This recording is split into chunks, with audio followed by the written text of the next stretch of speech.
하나님 아버지, 오늘 제가 하나님의 말씀을 읽고 묵상할 때 필요한 영의 양식을 주시기 위해 성령님께서 이 시간에 함께해 주시길 간구합니다. 예수님 이름으로 기도합니다. 아멘. 오늘 우리에게 주시는 하나님의 말씀입니다.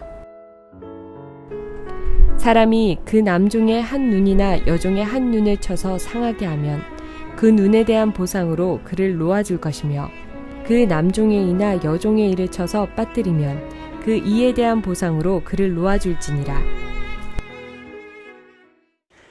사랑하는 성도 여러분, 평안하셨습니까? 오늘도 주님께서 주시는 말씀과 함께 복된 하루를 열어가시기 바랍니다.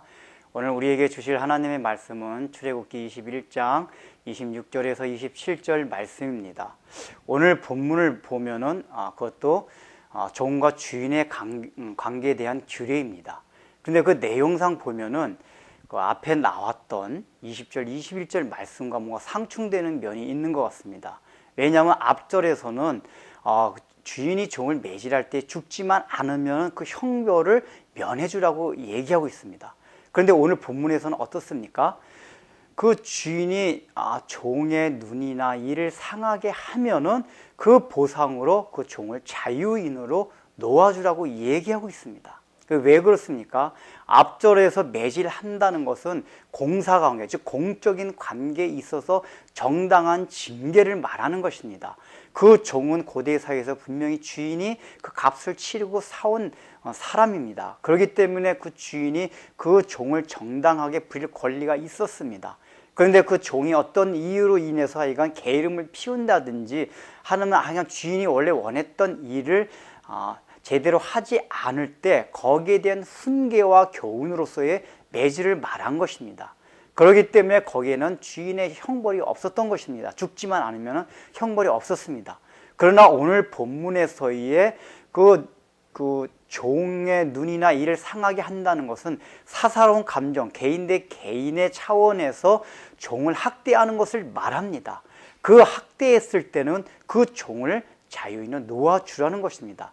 사실은 고대 사회에서는 이것은 도저히 생각할 수 없는 파격적인 규례입니다. 왜냐하면 그 당시에 사회에서 종은 하나의 물건에 지나지 않았기 때문입니다. 인격체가 아니었습니다.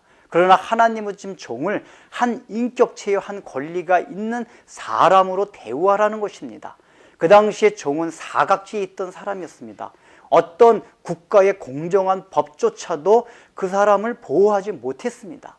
그런데 국가의 법으로도 보호하지 못하는 물건과 같은 전혀 인격의 그런 대우를 받지 못하는 그런 존재조차도 하나님께서는 귀히 여기셔서 그 사람들을 인격체에서 귀히 여기라고 하고 있는 것입니다. 이것은 하나님이 바로 사각지대에 있는 모든 약자들을 보호하고 있는 그 긍휼하는 마음을 나타내고 있습니다. 우리가 사각지대에 있는 사람들은 종들뿐이 아니었습니다. 고아와 가부가 그 부류에 속하는 대표적인 사람들이었습니다. 그런데 구약이냐 신약이냐 성경 전체를 통하는 그 사상 가운데 하나님께서 바로 사각지에 있던 그 약자들, 종이나 고아와 가부들을 불쌍히 여기고 그들을 보살피라는 내용이 성경 전체를 관통하고 있습니다. 그런데 이상하게 우리는 성경을 믿는 복음주의자들이 그것을 굉장히 간과하고 있습니다. 여전히 그들을 사각지대에 놓아두고 우리는 우리대로 하나님 앞에 예배를 잘 드린다고 생각하면서 하나님을 섬기고 있습니다. 그러나 하나님께서 그걸 원하시지 않는다는 것입니다. 나중에 구약의 선지서나 소선지서 읽어보면은 하나님께 열심히 예배드리고 제사 지내고 헌물을 갖다 바친데도 불구하고 하나님께서 그 제사를 받지 아니하십니다. 그러면서 그 원인 중에 하나를 무엇을 말씀하시느냐? 너희가 고아와 가부를 학대하면서 나를 경배하는도다. 그 경배가 헛되더라고 하나님께서 실문하십니다. 오늘날도 우리는 이런 현상도 있지 않습니까? 우리는 개인적으로 열심히 하나님 앞에 섬긴다고 하지만은 여전히 내 주위에 있는 우리 사회 속에 있는 그 사각지대에 있는 그 사람들을 무시하거나 아니면 무시하지 않더라도 우리가 그 사람들을 생각지 아니하고 살아가는 때가 얼마나 많습니까? 특별히 오늘날 자본주의 사회 속에서는 약자라는 것이 사각지대에 있는 사람이 구조적인 악으로 고착화되어 있습니다. 그 사람들이 어떻게도 빠져나올 수 없는 사회 구조가 형성이 되어 있습니다. 그렇다면 우리 그리스도인들이 할 일 중에 하나가 그런 사회의 구조적인 악에 대해서도 관심을 가지고 그것을 개선하려는 의지를 우리가 가지고 있어야 한다는 것입니다. 지난번에도 말씀드렸지만 이상하게 우리 복음적인 그리스도인들이 그런 데서 관심을 갖지 않습니다. 그건 진보 진영에서 해야 할 일이 아니라 어떻게 보면 오히려 성경을 온전하게 믿는 우리가 해야만 할 일입니다. 우리는 이 사회 속에서 늘 그늘에 가려져서 어떤 사람으로부터도 법으로부터도 잘 보호받지 못하고 늘 냉대를 받는 그 약자를 향해서 우리 개인 신자들이 또 교회가 관심을 가지고 또 구조적인 그 악을 아예 그 악을 개선해가지고 정말 누구든지 열심히 살면은 인간이 인간답게 존중받으면서 제대로 살 수 있는 사회를 만들기 위하여 그리스도인들이 앞장서서 노력해야만 하는 것이 바로 오늘 본문에 나타난 하나님의 뜻입니다.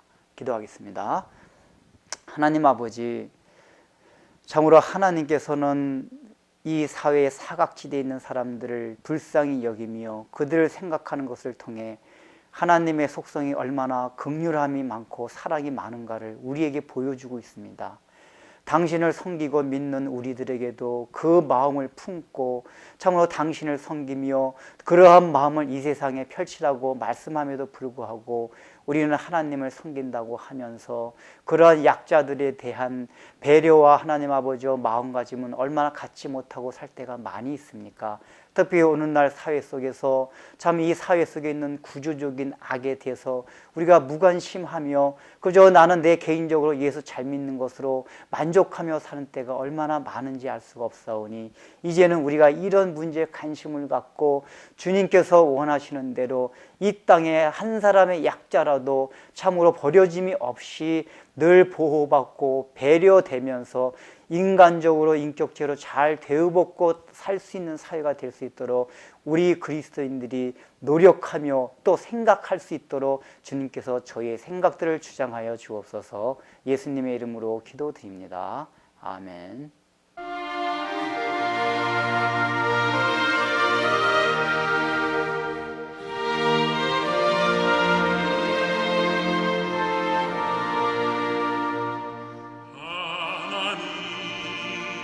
하나님의 질